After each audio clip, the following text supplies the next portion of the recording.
할렐루야. 네, 주 일부 예배를 함께하는 우리 모든 강의 성도님들을 예수님의 이름으로 환영하고 축복합니다.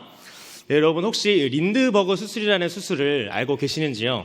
2001년 9월 7일에 뉴욕의 마운트 시나이 메디컬 센터 외과 의사가 이 대서양에 건너 7,000km 떨어져 있는 프랑스 병원에 입원해 있는 그 환자의 담낭을 떼어내는 수술에 성공을 했습니다.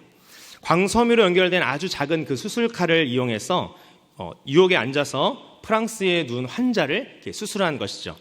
이 원격 로봇 수술의 가장 큰 어려움이 무엇이었냐면 이 통신상의 시간 차였습니다. 그동안에 이제 의사의 동작과 그리고 그 의사가 동작한 것을 이 로봇팔이 따라해야 되는데 그 로봇팔이 따라하는 그 시점에 크게 차이가 나서 문제가 생겼던 것입니다. 그러나 이 원격 수술은요, 시간차가 0.15초에 불과해서 실제 수술과 아무런 차이가 없었다라고 그렇게 말했습니다. 그러니까 실제 이 수술을 집도했던 의사도요, 내가 진짜 선명한 고화질 TV를 보는 것처럼 내가 하는 것처럼 그렇게 수술을 했다라고 고백을 했습니다. 그래서 이 수술의 이름을요, 1927년에 이 최초로 대서양 횡단 비행에 성공했던 이 찰스 린드버그의 이름을 따서 이 린드버그 수술이라고 명명을 했습니다. 참으로 놀라운 이 과학의 힘을 실감하게 하는 그런 사건입니다. 오늘날에는 이 기술이 더 발전해서요, 전문적으로 이 수술을 감당하는 로봇을 만드는 회사가 생기고 그것을 시연하는 그런 일들까지 현재는 벌어지고 있습니다. 환자에게 의사가 직접 가지 않더라도 이제는 각자의 나라에서 누워서 수술을 받고 또 할 수 있는 그런 시대가 된 것이죠. 빌 게이츠는요, 이 생각의 속도라는 그 책에서 정보의 힘이 얼마나 놀라운 것인가를 우리에게 말해주고 있습니다. 현대는 정보가 힘이요, 또 돈이요, 재산의 시대라고 그렇게 말을 하죠. 그래서 가장 최신의 정보를 얻으려고 노력하고요, 누구보다 정보를 먼저 입수해서 내가 먼저 움직이기 위해 세상은 노력합니다. 왜 그렇게 하고 있습니까? 돈을 벌기 위해서죠. 또한 누구를 아는 것으로 우리는 힘을 삼기도 합니다. 청와대에 아는 사람이 있다든지 아니면 병원에 아는 사람이 있다든지 어디에 내가 아는 사람이 있다라고 한다면 내가 그 사람이 아님에도 불구하고 어떻습니까? 어깨에 뽕이 올라가고 어깨에 힘이 들어갑니다. 세상은 이렇게 여러 가지를 자신들의 힘으로 삼고 살아가고 있는데요. 그렇다면 교회가 가진 힘은 무엇일까요? 교회에는 세상이 가지지 못한 힘이 있는 줄 믿습니다. 그 힘은 세상을 다스리는 또 정복하는 신령한 힘이고요, 인간사의 모든 문제를 해결할 수 있는 힘입니다. 영혼의 문제, 영생의 문제를 단번에 해결할 수 있는 능력인 것이죠. 그 힘이 바로 무엇입니까? 예수 그리스도 이름의 능력입니다. 바로 또 성령의 능력이죠. 여러분, 그러므로 신앙생활이라는 것은요, 내 힘으로 하는 것이 아닙니다. 예수 그리스도의 이름의 능력으로 하는 것인 줄 믿습니다. 한때 이 세계를 주름잡았던 권투 선수가 있습니다. 무하마드 알리라는 선수인데요. 그가 이제 파킨슨 병에 걸려서요, 힘든 투병 생활을 무려 32년 동안이나 했습니다. 그러니까 32년 동안 서서히 언어신경과 운동신경이 마비되어져 갔습니다. 병에 걸리자 이제 운동 능력이 타의 추종을 불허했고 또 무척이나 활발했고 말도 많았던 알리는요, 수십 년에 걸쳐서 서서히 변해 갔습니다. 그가 누굽니까? 그는 전성기 시절 이렇게 고백을 했습니다. 나는 이 땅의 힘의 제왕이다 라고 그렇게 고백을 하며 큰 소리를 쳤습니다. 그런데 그가 32년 동안 파킨슨병에 영향을 받으면서 떨리는 손으로 겨우 물건을 하나 잡을 정도의 모습까지 갔습니다. 근데 그는 그 기자회견에서 이제 기자들이 질문을 했습니다. 어쩌다가 이런 병에 걸렸느냐. 대부분 사람들은 이제 권투하다가 이 주먹으로 머리를 맞으니까 뇌에 영향을 받아서 걸린 거 아니냐라는 이런 이야기들이 있었는데요. 그래서 이 기자가 안타까운 마음으로 그렇게 이제 질문을 한 것 같습니다. 근데 이 무하마드 알리가 이렇게 대답을 했습니다. 사람보다 하나님이 더 강하시다는 것을 입증하기 위해서 제가 이 병에 걸렸습니다. 라고 그렇게 그가 말했습니다. 옳은 말입니다. 인간의 힘이 무슨 의미가 있을까요? 사람이 만든 힘은요, 다 유한합니다. 정보의 힘이 아무리 강해도요, 세월이 흐르고 바뀌면 그것은 힘이 되지 않죠. 그러나 성령을 통해서 우리에게 부어주시는 그 하나님의 능력은요, 시간이 흐르고 세월이 흘러도 여전히 우리의 힘으로 남게 될 줄 믿습니다. 그 영원한 능력은 바로 예수 이름의 능력입니다. 오늘 본문 말씀을 통해서 하나님께서 저와 여러분에게 무엇을 말씀하시는지 깨닫고 돌아가는 은혜가 있기를 간절히 소망합니다. 자, 1절에 보면 누가 등장합니까? 우리 1절 말씀 함께 읽어보겠습니다. 시작. 제9시 기도 시간에 베드로와 요한이 성전에 올라갈세. 아멘. 성경은 베드로와 요한이 제9시 성전에 올라갔다라고 말하고 있습니다. 오늘 본문은 베드로와 요한이 경험한 기적의 이야기를 우리에게 말해주고 있는데요. 제9시는 이제 오후 3시입니다. 성전에 올라가서 성전 미문 옆에 있던 나면서부터 걷지 못하게 된 그 안진뱅이를 성전에 예배하러 올라가다가 만나게 됩니다. 미문이라는 성전문 앞에서 안진뱅이는요, 이 베드로와 요한에게 구걸을 하죠.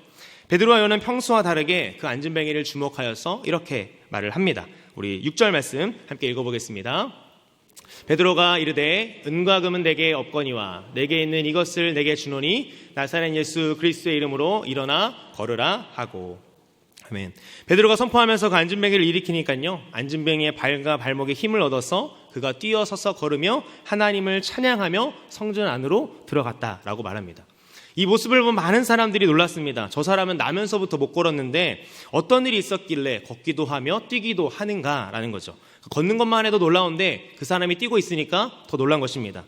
안진뱅이는 태어나면서부터 걷지 못했기 때문에 걷는 것에 대한 소망이 없이 돈만 구걸하던 사람이었습니다. 그러나 오늘 베드로가 전한 그 예수 그리스도의 이름으로 기적을 경험하게 된 것이죠. 오늘 나온 이 본문의 사건을 통해서요, 저와 여러분 오늘은 기적을 경험하는 삶은 어떤 확신을 가지고 살아가는지 두 가지로 여러분들과 함께 나누고자 합니다. 그래서 오늘 이 두 가지를 기억하시면서 여러분들이 새롭게 살아갈 그 한 주 가운데 그 예수 이름의 능력을, 그 기적을 경험하는 저 여러분 되기를 간절히 소망합니다. 첫 번째로 기적을 경험하는 삶은요, 성령님이 주시는 확신으로 살아가는 삶입니다. 1절에 보시면 베드로와 요한이 몇 시에 올라갔다라고 말하고 있습니까? 노란색 글씨 보시면 제9시 기도 시간에 라고 성경은 말을 하고 있습니다. 오늘날 시간으로 오후 3시를 말하는데요, 유대인들은 하루에 3번 성전에 기도하러 올라갔습니다. 아침에 한 번, 제9시에 한 번, 그리고 해가 질 때 이렇게 3번 올라갔는데요, 아마도 유대인들의 모습을 따라 베드로와 요한도 기도하러 올라갔을 것입니다. 자, 그렇다면 베드로와 요한이 기도하러 이 성전에 올라갔던 것이 이번이 처음일까요? 당연히 아니겠죠. 계속해서 하루에 3번씩 그 성전을 향해서 기도하러 올라갔습니다. 유대인들처럼 하루에도 몇 번이나 그 성전에 기도하러 올라갔던 것이죠. 그렇게 성전에 지나다니면서 그 안진뱅이를 여러 번 봤을 것입니다. 그런데 특별히 제9시, 그 9시에 안진뱅이가 그들의 눈에 들어오게 된 것이죠. 4절에 보면 베드로와 요한이 무엇을 했다라고 말하고 있습니까? 우리 4절 말씀 함께 읽어보겠습니다. 베드로가 요한과 더불어 주목하여 이르되 우리를 보라 하니. 아멘. 성경은 베드로와 요한이 주목했다라고 말하고 있습니다. 성전에 기도하러 올라갈 때마다 미문 옆에 그 안진뱅이가 늘 앉아 있었을 것입니다. 그렇지만 그때는요, 그 안진뱅이가 눈에 들어오지도 않았고요, 지나가다가 보였겠지만 관심이 없었던 것입니다. 그런데 제9시, 평상시에 눈에 들어오지 않았던 그 안진뱅이가 그때만 눈에 들어왔던 겁니다. 무엇 때문에 이들이 그 안진뱅이를 주목하여 보았을까요? 베드로와 요한이 안진뱅이를 주목하게 된 것은요, 성령님께서 그들의 눈에 그 안진뱅이를 주목하게 하셨기 때문입니다. 성령님께서 그들의 시선을 이 안진뱅이로 향하게 하신 것이죠. 평상시에는 눈에 들어오지 않았던 그 안진뱅이를요, 베드로와 요한의 눈에 들게 하셨던 것처럼 성령 하나님은요, 오늘도 우리의 시선과 마음을 인도하시는 분입니다. 왜 그렇게 하십니까? 우리의 시선과 그 마음을 움직이시는 이유는요, 우리가 믿음으로 일할 수 있도록 기회를 주시기 위해서 성령 하나님께서 그렇게 우리의 시선과 마음을 이동하시는 겁니다. 내가 하고 싶을 때가 아니라요, 하나님이 원하시는 때 성령 하나님께서 우리의 마음과 그 시선을 인도한다라는 겁니다. 우리가 믿음을 나타낼 수 있도록, 우리가 가진 그 믿음을 발휘할 수 있도록 말입니다. 선교나 전도를 나가보면 그렇습니다. 청년들을 데리고 선교를 나갔을 때도 그 이제 필리핀의 UP대학이라는 곳에 갔습니다. 그곳에 가서 청년들이 가면서 목사님 어떻게 하면 좋아요? 저에게 선교의 모든 일정 중에서 제일 떨립니다 하는 그런 청년들이 있었고요. 또 누구에게 가면 될까요? 그렇게 했는데 기도하면서 갔습니다. 제가 그렇게 말했죠. 기도하면 하나님께서 보게 하실 것이다. 그래서 청년들이 어디로 가야 할지 몰라 헤매던 그 청년들이요, 처음에는 떨렸지만 그곳에 가니까 기도하고 나서 보이는 대학생들에게, 보이는 그 영혼들에게 함께 다가가서 복음을 전했습니다. 새학리로 복음을 전했죠. 그렇게 고민하게 되지만 기도하고 나가면요, 하나님께서 마음을 주셔서 어떤 사람을 보게 하시고 또 그 사람과 이야기하게 하시고 신기하게 그날, 그 시간, 그 장소에서 만나게 하십니다. 그때 제가 기억에 남았던 장면이 있었는데요. 무엇이냐면 저희가 시간이 충분히 안 되면 이 사형리 안에 있는 복음을 전하고 그 청년이 또 혹시 가야 된다고 하면은 이 사형리를 선물로 주라라고 그렇게 했거든요. 선물로 주면 그들이 혹시라도 보고 복음을 받아들일 수 있으니 우리가 선물로 주자라고 했습니다. 그래서 우리 팀이 전도팀이 이제 복음을 다 전하고 사형리를 준 것 같습니다. 저는 이제 여러 군데 사진을 찍으면서 돌아다니다가 이제 뒤늦게 이제 그 전도팀을 따라서 갔는데 가다 보니까 그 선교팀이 먼저 전도했던 그 청년이 나무에 앉아서 그 사형리를 하나씩 보고 있더라고요. 그 뒷모습이 저에게는 아직도 가장 인상적인 기억으로 남습니다. 그날, 그 시간, 그 장소에서 그 청년이 그곳에 나와서 전도팀을 만나고 사형리를 통해서 복음을 듣게 된 것이죠. 하나님은 우리가 이 믿음을 달라고 기도하면요, 바로 우리에게 믿음을 주시는 것이 아니라 믿음을 가질 수 있는 상황을 하나님은 우리에게 허락해 주십니다. 그때 우리의 역할이 무엇입니까? 그 하나님 말씀에 믿음으로 순종하는 것입니다. 성령 하나님이 인도하시면 믿음으로 순종하는 것이 바로 하나님의 사람의 모습입니다. 사랑을 달라고 기도하는 것도 마찬가지입니다. 우리가 하나님께 사랑을 달라고 기도하면 하나님께서 넘치는 사랑으로 바로 채우십니까? 그렇지 않습니다. 우리가 사랑을 발휘할 수 있는, 사랑을 가질 수 있는 상황과 환경을 우리에게 허락해 주십니다. 이 성령 강림 사건을 통해서 그 성령 충만함을 경험했던 이 베드로와 요한은요, 그날따라 유독 안진뱅이가 들어왔고요, 그가 늘 그 자리에서 내민 손이었지만 제9시에 그가 내밀었던 손이 보였던 것입니다. 그리고 그를 도와야겠다는 강한 마음을 성령 하나님께서 주신 것이죠. 여러분도 성령 하나님이 주시는 확신을 혹시 경험한 적이 있으십니까? 누군가를 보았을 때 내가 도와야겠다라는 그런 마음이 들거나 아니면 예수님을 전하고 싶은 사람이 있다거나 하는 그런 마음 말입니다. 그럴 때 성령님이 우리에게 주시는 마음이라는 것을 확신하면서 마음 주시는 대로 순종하는 저와 여러분 되기를 소망합니다. 그럴 때만이 우리가 그 말씀의 능력과 예수 그리스도의 이름의 능력과 기적을 경험하게 되는 줄 믿습니다. 여호수아서에도 이런 일이 일어났습니다. 법궤를 든 제사장들이 어땠습니까? 요단강 물에 발을 담그자 요단강 물이 끊기고 요단강을 마른 땅처럼 걸어갔습니다. 말씀에 순종하는 자가, 성령님이 주시는 그 마음에 순종하는 자가 하나님의 능력과 기적을 경험하게 될 줄 믿습니다. 새롭게 시작하는 이번 한 주의 삶 속에서 성령 하나님이 여러분의 시선을 어느 한 곳에 또 어느 한 영혼에게 주목하게 하신다면 그 주목하게 하신 그 상황 속에서 순종하여 하나님이 주신 그 마음대로 행해보는 저와 여러분 되기를 간절히 소망합니다. 그때 성령 하나님을 통해 하나님의 능력과 기적을 경험하게 될 줄 믿습니다. 네, 기적을 경험하는 삶 두 번째는요, 그 예수 이름의 능력을 확신하는 삶입니다. 5절에 보면 안진뱅이가 무엇을 하고 있다라고 말하고 있습니까? 우리 함께 말씀 읽어보겠습니다. 시작. 그가 그들에게서 무엇을 얻을까 하여 바라보거늘. 아멘. 뭐 했습니까? 바라보고 있었습니다. 성경은 안진뱅이가 무엇을 얻을까 하여 베드로와 요한을 바라보고 있다고 말합니다. 안진뱅이는 걷지 못했기 때문에 일할 수가 없었습니다. 그래서 그가 할 수 있는 직업은요, 그냥 그 성전 미문에 앉아서 구걸하는 일밖에 할 수가 없었습니다. 평생 사람들에게 구걸하는 삶을 살았습니다. 베드로와 요한에게도 무엇을 얻을까 하여 구걸하듯이 바라본 것입니다. 돈이든 또 먹을 것이든 아니면 얻을 것이 있을까 하여서 애처로운 눈빛으로 그들을 바라본 것이죠.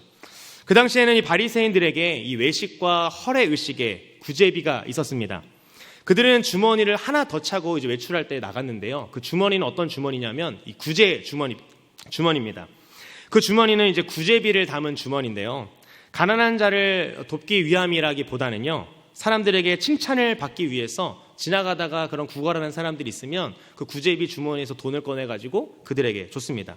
그러니까 정작 자신이 돕는 그 안진뱅이가요, 그 안진뱅이를 위한 사랑의 마음으로 그 구제비를 주는 것이 아니라 자신의 만족과 자신의 행하는 모습을 보는 사람들에게 칭찬을 받기 위해서 그 당시 종교 지도자들이 그렇게 구제 주머니를 가지고 다녔습니다.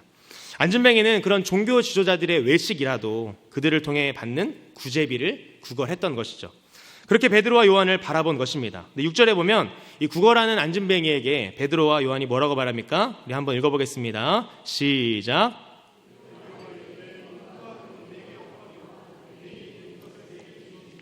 나사렛 예수 그리스도의 이름으로 일어나 걸으라 하고. 아멘. 베드로는 구걸하는 안진뱅이에게 유명한 말을 남깁니다. 은과금은 내게 없거니와 내게 있는 이것을 내게 주노니 나사렛 예수 그리스도의 이름으로 일어나 걸으라 하고. 저는 이 말씀을 볼 때마다 가슴이 좀 울립니다. 내가 다른 사람들에게 또 목사로서 다른 사람들에게 무엇을 줘야 하는가에 대한 것들을 다시 한번 생각하게 하는 말씀과 같습니다. 베드로는 왜 근데 은과금은 내게 없거니와 라고 말을 했을까요? 물론 안진뱅이가 이 돈을 요구한 것도 있겠습니다. 은과금은 당연히 없다. 금은 없다. 근데 그들이 서 있던 자리에서 우리는요, 힌트를 얻을 수가 있습니다. 안진뱅이는 성전 미문이라는 곳에서 앉아서 구걸을 했습니다. 유대 역사가 요세푸스는요, 미문이라는 곳을 이렇게 설명하고 있습니다. 이 문은 고린도식 건축 양식을 따라 지은 것으로 은으로 도금을 입히고 금을 박은 아름다운 문이다. 그러니까 현재 상황이 어떤 모습입니까? 베드로가 은으로 도금을 입히고 금을 박은 그 성전 미문 앞에서 돈을 구걸하는 그 안진뱅이에게 은과 금은 내게 없지만 내가 너에게 꼭 주고 싶은 것이 있다라고 말을 하면서 이 말을 한 것입니다. 성령 충만했던 베드로는요, 그 안진뱅이에게 선포를 합니다. 예수 그리스도의 이름으로 일어나 걸으라. 예수 그리스도의 이름의 능력을 믿고 베드로와 요한이 선포한 것이죠. 선포한 이후에 안진뱅이의 손을 잡고 일으키니까요, 성경을 보니까 그가 발과 발목에 힘을 얻고 바로 뛰어서서 걷게 되었다라고 성경이 말을 합니다. 예수 이름의 능력을 확신하게 된 것이죠. 여러분, 평생토록 앉아서만 지내던 그 안진뱅이가 갑자기 그 발과 발목에 힘을 얻고 뛰어서서 걷게 되었다라는 사실은요, 엄청 놀라운 일이고요, 하나님의 능력이라고밖에 설명을 할 수가 없습니다. 저는 이 안진뱅이가 발과 발목에 힘을 얻고 일어났다는 표현을 보면서 제가 이제 경험했던 것을 대조해 보니까 정말 놀라운 일이다라는 것을 깨닫습니다. 무엇이냐면 제가 발을 다쳐봤기 때문입니다. 제가 이제 군대에서 전투축구라는 걸 했습니다. 무려 연대장님이 주최하는 그런 전대 축구였는데요, 무려 결승전이었습니다. 마지막 경기였죠. 그러니까 사회를 다해서 뛰었습니다. 30명씩 두 팀으로 나눠서, 보통 축구는 11명씩 뛰는데 30명이 뜁니다. 30명. 그러니까 전체 60명입니다. 그 연병장 안에 60명이요. 그리고 공을 하나 주는 게 아닙니다. 공을 2개 줍니다. 그러니까 막 벌떼처럼 그냥 공 쫓아다니면서 막 차는 거예요. 그러니까 뭐 누가 공을 차는지 사람을 차는지 모르고 그냥 전투 축구를 하는 거죠. 그 열심히 하다가 제가 바깥으로 나가는 그 공을 살려보겠다고 드로잉 라인까지 가가지고 점프를 뛰면서 발차기를 했습니다. 근데 하필 그 발이 빗맞은 거예요, 공에. 그래서 공이 밑으로 그냥 떨어졌고요. 저는 헛발질을 하고 그 공이 떨어진 그 자리에 떨어졌는데 제 왼발이 그 공을 밟고 이렇게 꺾인 겁니다. 근데 점프 뛰었잖아요. 그러니까 내려오면서 제 체중으로 제 발목을 누른 거예요. 그래가지고 어떻게 됐냐면 비골이 골절됐습니다. 그러니까 정강이 옆에 있는 얇은 뼈가 있는데 그게 비골이라고 하더라고요. 그 전에 몰랐습니다. 비골이라는 게 있는지도. 네, 그래서 급하게 이제 군병원에 가서 비골에 철심 6개를 박는 수술을 했습니다. 그 이후에 회복 과정이 길었습니다. 한 3개월 됐고요. 3개월 이후에도요, 보조기를 차고 제가 1월 달에 연병장 제설도 했습니다. 네, 바로 걸을 수도 없었고요. 첫 번째는 침대에 누워 있었고, 그리고 휠체어를 타고 몇 주 있었고, 또 목발을 집었지만 발을 땅에 디딜 수가 없었습니다. 그리고 또 발을 땅에 디디면서도 서서히 디뎠고요. 침대에 누워서는 계속 재활을 하면서 발을 이렇게 침대에 미는 발목 훈련을 했습니다. 다시 걷고 뛰는 데만 몇 달이 걸렸습니다. 그것을 통해서 저는 이 발과 발목에 힘을 얻어서 다시 걷고 뛰는 것이 얼마나 힘든 일인지 저는 알았습니다. 그래서 이 안진뱅이를 일으켰을 때 오늘 본문에 이 발과 발목에 힘을 얻었다라는 것이 우연이 아니라 진짜 하나님의 능력이고 기적임을 깨달은 것입니다. 여러분, 베드로에게 무엇이 있었습니까? 바로 그 예수 그리스도의 이름에 치유의 능력이 있었다는 확신이 있었습니다. 태어나면서부터 안진뱅이는요, 성경의 설명은 이 치료의 가망성이 없는 상황임을 성경은 우리에게 말을 해주고 있습니다. 그렇지만 베드로는요, 문제보다 능력이 많으신 그 예수 그리스도의 능력을 믿고 확신하며 선포했던 것이죠. 사랑하는 광역교회 성도 여러분, 예수 그리스도의 이름에 능력이 있다는 것을 기억하며 살고 있으십니까? 여러분은 그러면 누구의 이름으로 현재 살아가고 계십니까? 그리스도인이라면 그 예수 그리스도의 이름의 능력을 믿으며 살아가는 사람인 줄 믿습니다. 일어날 가망성이 없는 그 안진뱅이에게 베드로가 선포한 것처럼 우리의 삶 가운데 변화될 가망성이 없는 그 사람이나 그 상황을 통해서 예수 그리스도의 이름의 능력을 힘입어 선포해야 할 것입니다. 현재 여러분의 삶 가운데 가망성이 없어 보이는 일은 무엇이 있으십니까? 바라기는 오늘 말씀 속 나타난 베드로처럼요, 내 힘이 아니라 그 예수 그리스도 이름의 능력을 믿고 그 문제를 향해 선포하는 저 여러분 되기를 간절히 소망합니다. 예전 사역지에서 이 선교 다녀온 청년들의 그 이야기를 들은 적이 있습니다. 그들은 인도네시아로 이제 선교를 다녀왔는데요, 선교하면서 이제 어려움이 있었다라고 이제 간증을 했습니다. 그게 뭐냐면 그 함께 바로 갔던 그 청년 그 선교팀의 청년 한 명에게 이제 귀신이 들린 겁니다. 그 지역이 이제 복음이 전파되어 있지 않은 지역이었고요, 시골 지역이고 또 복음이 전해지지 않은 곳이라 잡신과 귀신들이 참 많은 지역이었다고 합니다. 그래서 갑자기 사역을 하고 있는데 한 청년이 소리를 내면서 기이한 힘을 내는 그런 모습을 봤다라고 합니다. 그러니까 귀신이 들린 거죠. 그러자 교육자와 함께 갔던 모든 청년들이요, 그 귀신 들린 청년을 붙잡고 기도했습니다. 그냥 기도했을까요? 어떻게 기도했을까요? 대적기도 했던 거죠. 예수 그리스도의 이름으로 귀신아 떠나가라. 그렇게 성경에 나온 대로 그렇게 기도한 겁니다. 그렇게 기도하니까 진짜 그 청년이 갑자기 온전해지고 온순해졌습니다. 귀신이 나간 겁니다. 근데 또 무슨 일이 생겼을까요? 그 나간 귀신이 또 다른 청년에게 간 겁니다. 열심히 기도했는데 또 옆에 있는 청년이 막 귀신 들린 거예요. 그러니까 그 청년이 또 다시 예수 그리스도의 이름으로 대적기도 하면서 그렇게 계속 붙잡고 기도하니까 귀신이 떠나가고 그 청년의 상태가 온전해졌다라는 거죠. 그 선교팀은요, 그 선교 현장에 가서 무엇을 경험한 겁니까? 예수 그리스도 이름의 능력을 경험한 겁니다. 예수 이름을 듣고 떠는 그 귀신의 모습을 눈으로는 보지 못했지만 그 삶의 경험으로 보게 된 것이죠. 그 이야기를 들으면서 다시 한번 그 예수 그리스도의 이름의 능력이 있구나라는 것을 저도 확신하게 되었습니다. 여러분, 이러한 문제뿐 아니라 우리 가족의 구원의 문제, 또 변하지 않는 상황의 문제, 또 질병의 문제 등 예수 그리스도의 이름에 능력이 있음을 믿으시고 선포하시기를 바랍니다. 정말 믿는 자와 믿지 않는 자의 선포는요, 누구도 알아보냐면 귀신도 알아봅니다. 귀신같이 알아보는 거죠. 사도행전 19장에요, 그런 일이 나옵니다. 이 스게어와 7 아들의 이야기인데요. 어떤 이야기입니까? 이들은 사도 바울이요, 예수 그리스도의 이름으로 선포하고 기도하고 대적하니까 막 병자들이 낫고 귀신이 떠나가는 그런 놀라운 기적들을 보게 되었습니다. 그것들을 보면서요, 그들이 뭐라고 말하냐면 자신들도 야, 바울이 전파하는 그 예수를 의지해서 너희에게 명령한다라고 하면서 그 귀신 들린 사람에게 그들도 선포한 겁니다. 그러니까 내가 믿는 예수 그리스도의 이름으로 선포한 것도 아니고요, 바울이 전파하는 그 예수 그리스도의 이름으로 내가 너에게 선포한다라고 그렇게 말을 한 겁니다. 그랬더니 귀신 들린 사람이 뭐라고 말했을까요? 사도행전 19장 15절에는 이렇게 기록되어 있습니다. 제가 읽어드리겠습니다. 악귀가 대답하여 이르되 내가 예수도 알고 바울도 알거니와 너희는 누구냐 하며. 뭐라고 말합니까? 내가 예수도 알고 바울도 아는데 너희는 도대체 누구냐. 그러니까 귀신이 봤을 때 뭡니까? 그들에게는 예수가 없었던 겁니다. 그러면서 악기 들린 사람이 그들에게 뛰어올라 그들을 눌렀더니 그들이 벗은 몸으로 도망하였다라고 성경은 말하고 있습니다.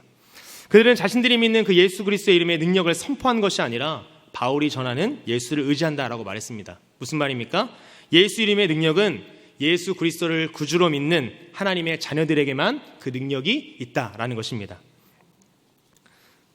사탄도 그것을 알고 있다라는 것입니다. 저 여러분이 하나님을 나의 구주, 하나님으로 믿고 있다면, 예수 그리스도를 나의 구원자로 믿고 있다면 여러분이 선포하는 그 예수 그리스도의 이름은요, 능력이 될 것입니다. 그리하여 예수 이름의 능력을 경험하게 될 줄 믿습니다.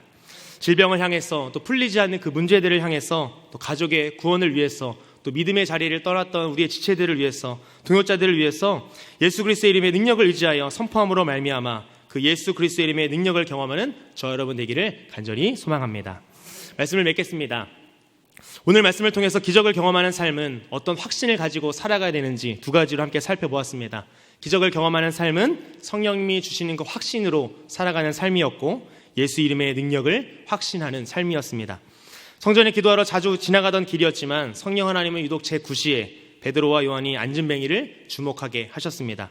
그리고 성령 충만한 베드로는 예수 이름의 능력을 확신하며 안진뱅이를 향해 예수 그리스도의 이름으로 일어나 걸으라고 선포했습니다. 그러나 안진뱅이는 발과 발목에 힘을 얻고 일어서서 뛰어서서 걸으며 하나님을 찬양했습니다. 안진뱅이가 뛰어서서 걷게 됨으로 말미암아 그의 삶이 회복되었고요, 그의 예배가 회복이 되었습니다. 사랑하는 가족들과 함께 살아가며 일도 하고 교제할 수 있었고요, 성전 안으로 들어가 하나님을 예배하며 살아갈 수 있게 되었습니다. 여러분들도 이 베드로와 요한이 가졌던 확신을 가지기를 소망합니다. 성령 충만한 사람은요, 성령님이 인도하시는 대로 살아가는 사람입니다.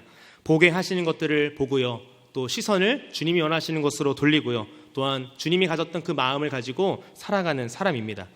여러분의 삶 속에서 성령님이 마음 주셔서 계속 보게 하시는 문제나 상황을요, 무시하거나 넘기지 마시고 마음 주시는 대로 행하시길 원합니다. 손을 내밀거나 발걸음을 향하거나 그것을 놓고 기도하시기 바랍니다. 그리고 예수 그리스도의 이름의 능력을 믿고 선포하는 저 여러분 되기를 간절히 소망합니다. 그 예수 그리스도의 이름의 능력을요, 그냥 성경 안에 있는 문자로만 경험하는 것이 아니라 정말 여러분이 살아가는 삶에서 경험하시기를 원합니다. 사람들과의 관계 가운데, 또 가족의 문제 가운데, 또 가족의 구원과 친구의 구원과 또 질병의 문제 가운데 성령님이 주시는 그 확신과 예수 이름의 능력을 믿고 선포하는 자들에게 예수 이름의 능력을 경험하는 은혜를 꼭 주실 줄 믿습니다. 성령님의 인도하심과 예수의 이름의 능력을 새롭게 맞이하는 한 주와 삶에서 그것들을 경험하는 우리 모든 광야의 성도님 되시기를 예수님의 이름으로 간절히 축복합니다.